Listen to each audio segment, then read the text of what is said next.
बढ़ता है। अस्तित्व सुनता है तुम्हारे शब्द नहीं, तुम्हारे कंपन, तुम्हारी ऊर्जा को। शब्द तो सतह पर है, असली संदेश तुम्हारे भाव से जाता है। तुम चाहे नहीं जोड़ो, पर यदि तुम्हारा ध्यान दुख पर है तो वही तुम्हारे जीवन में आकर्षित होगा। एक बच्चा जब कहता है मुझे डर नहीं लगना चाहिए, तो डर ही उसे घेर लेता है, क्योंकि उसका मन उसी दिशा में चल पड़ा है। मन वही बनाता है जिस पर तुम केंद्रित होते हो, इसीलिए जिससे बचना चाहते हो वही बढ़ता है, जाता है। जिसे अपनाते हो वही रूप ले लेता है। तुम्हारा जीवन किसी न किसी विचार का प्रतिबिंब है। हर विचार एक बीज है। अगर वह बीज ना से भरा है तो वह भीतर तनाव बोता है, और अगर वह हाँ से भरा है तो जीवन में समरसता लाता है। इसलिए मैं कहता हूं, ना से नहीं, हाँ से सोचो। मैं दुखी नहीं होना चाहता कि जगह कहो मैं आनंद में जीना चाहता हूं। मैं असफल नहीं होना चाहता कि जगह कहो मैं सफलता को स्वीकार करता हूं। मुझे डर नहीं चाहिए कि जगह कहो मैं साहस में जी रहा हूं। याद रखो, ब्रह्मांड नकारात्मक तरंगों को सृजन के रूप में नहीं लेता है, वह उन्हें भ्रम के रूप में लेता है, और भ्रम सदा उलझन ही पैदा करता है। जब तुम सकारात्मक भाव में सोचते हो तो तुम्हारी तरंगे सृष्टि के संगीत के साथ जुड़ जाती है, तब जीवन में सहजता आती है। यह कोई मनोविज्ञान नहीं, यह ध्यान का विज्ञान है। जो भीतर के भाव को जान लेता है वह जान लेता है कि ऊर्जा कैसे काम करती है। तुम्हारे भाव तुम्हारा भविष्य बना रहे हैं। हर नहीं तुम्हें बांधता है और हर हां तुम्हें मुक्त करता है। इसलिए जीवन में नकार से दूर रहो। ये मत कहो कि मैं ये नहीं चाहता, बल्कि कहो मैं ये चाहता हूं। और जो चाहो उसे पूरे दिल से चाहो, उसे प्रेम की तरह चाहो, ना कि डर की तरह। क्योंकि जहां प्रेम है वहां सृजन है, और जहां डर है वहां विनाश है। अपने शब्दों को नहीं, अपने भावों को बदलो, ना को हाँ में बदल दो। देखना, तुम्हारा पूरा जीवन नई दिशा में बहने लगेगा, और तब तुम्हें महसूस होगा सृष्टि सदा तुम्हारे साथ थी। बस तुम ही नहीं कहकर अपने दरवाजे बंद किए बैठे थे। ध्यान और चाह का संबंध बहुत गहरा है। चाह अपने आप में एक शक्ति है, सृजन की शक्ति।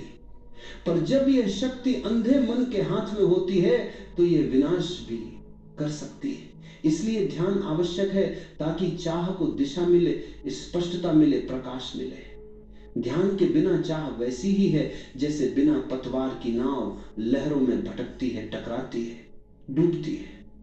लेकिन ध्यान आने पर वही नाव दिशा पकड़ लेती है। फिर हवा भी साथ देने लगती है और समंदर भी रास्ता बना देता है। जब तुम ध्यान में उतरते हो तो मन का शोर धीमा पड़ने लगता है। विचारों की भीड़ हट काम करता है।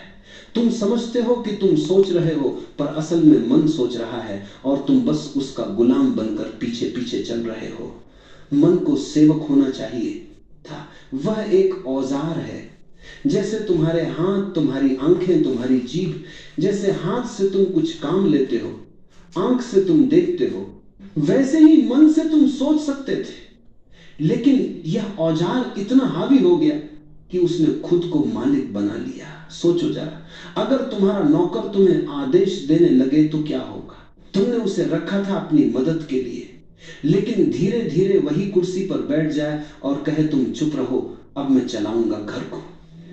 यही ठीक ठीक स्थिति तुम्हारी और तुम्हारे मन की है। मन कहता है ये करो और तुम कर लेते हो। मन कहता है इधर जाओ और तुम बिना सोचे इधर भाग जाते हो। मन कहता है दुखी हो जाओ और तुम दुखी हो जाते हो। मन कहता है गुस्सा करो और तुम आग बबूला हो जाते हो। तुम्हारे भीतर इतना भी विवेक नहीं रहा कि पूछ सको क्यों, किस लिए। तुम बस आदेश मानते चले जाते हो। यही गुलामी है। मन थकता नहीं, वह लगातार चलता रहता है। सुबह से रात तक सपनों में भी वह तुम्हें आदेश देता है, हुक्म चलाता है, और तुम थक कर चूर हो जाते हो। लेकिन मन कभी नहीं थकता। सोचो, जब तुम सो रहे होते हो तब भी सपनों के रूप में मन काम कर रहा है। तुम आराम करना चाहते हो, लेकिन मन तुम्हें आराम नहीं करने देता। रात भर भी तुम गुलामी करते रहते हो। तुमने कभी सोचा भी नहीं कि ये गुलामी कहां से शुरू हुई, क्योंकि बचपन से ही तुम्हें सिखाया गया मन ही सब कुछ है। पढ़ाई में, शिक्षा में, समाज में सबने कहा सोचो, विश्लेषण करो। याद रखो, किसी ने नहीं कहा मन को चुप करना भी सीखो, और धीरे धीरे यही मन तुम्हारा मालिक बन बैठा। तुम भूल गए कि तुम उससे अलग हो, तुम सोचने वाले हो नहीं, तुम तो चेतना हो। सोच तो बस तुम्हारा औजार है, लेकिन यह भूल ही तुम्हारी सारी गुलामी की जड़ है। जिस दिन तुम पहचान लोगे कि मन तुम्हारा मालिक नहीं है, उसी दिन आजादी का द्वार खुल जाएगा। उस दिन पहली बार तुम्हें स्वतंत्रता का स्वाद मिलेगा, क्योंकि जब तक तुम मन के गुलाम हो तब तक तुम प्रेम का असली अनुभव नहीं कर सकते। तब तक शांति तुम्हारे पास नहीं आ सकती, तब तक आनंद का द्वार तुम्हारे लिए बंद रहेगा। मन गुलाम हो और तुम मालिक, यही धर्म है। मन मालिक हो और तुम गुलाम, यही अधर्म है।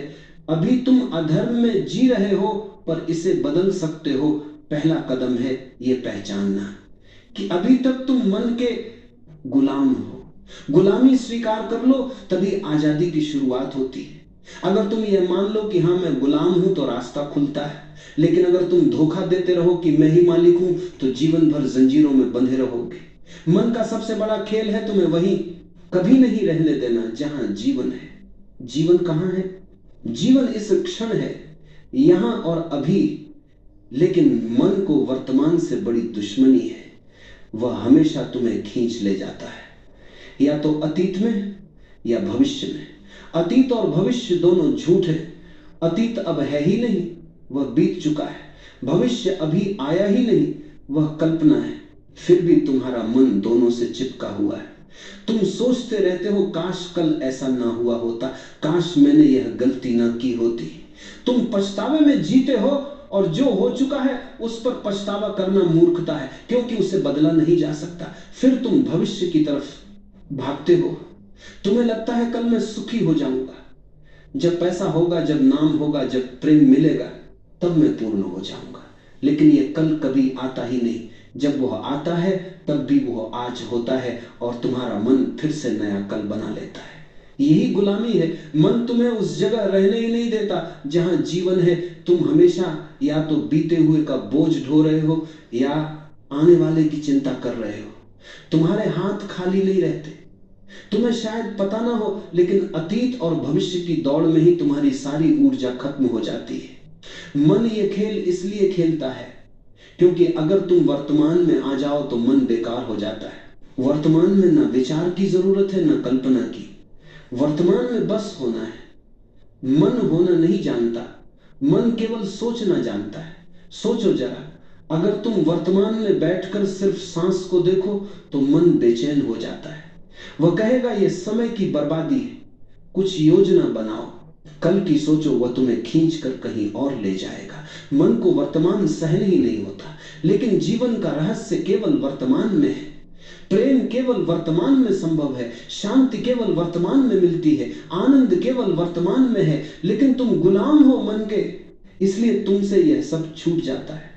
अतीत पर जितना भी सोचो वह कभी बदल नहीं सकता, और भविष्य पर जितना भी सोचो वह तुम्हारी सोच के हिसाब से घटित नहीं होगा। सिर्फ वर्तमान ही सच है, वर्तमान ही अस्तित्व है, और मन तुम्हें बार बार उस सच से बाहर निकाल देता है।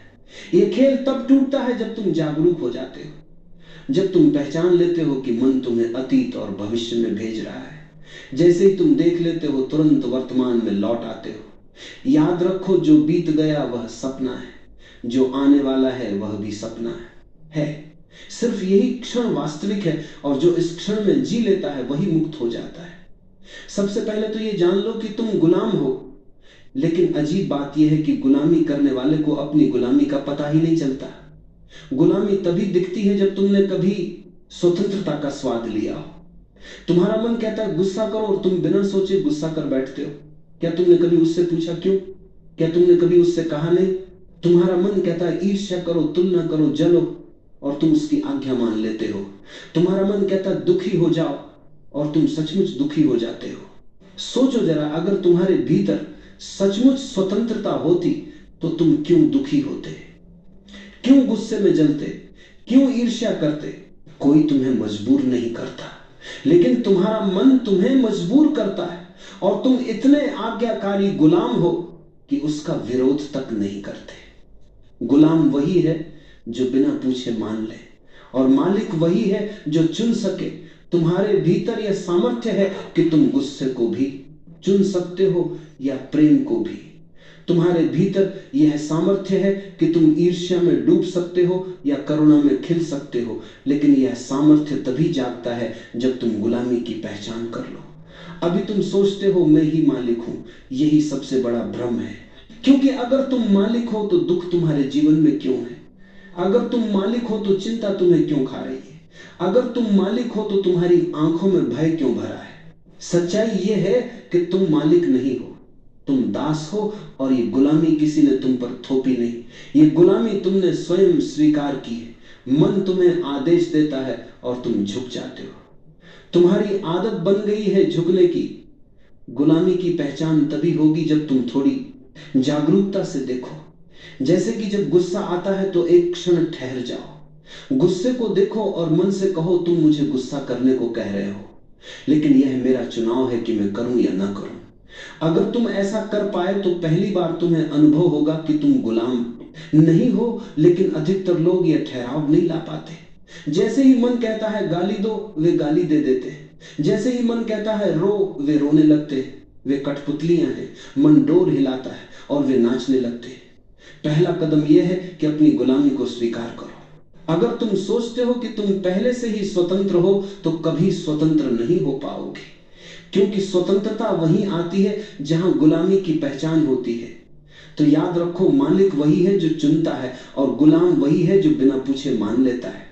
आज तुम गुलाम हो, लेकिन तुम चाहो तो मालिक बन सकते हो। बस थोड़ी जागरूकता चाहिए, थोड़ी सजगता चाहिए।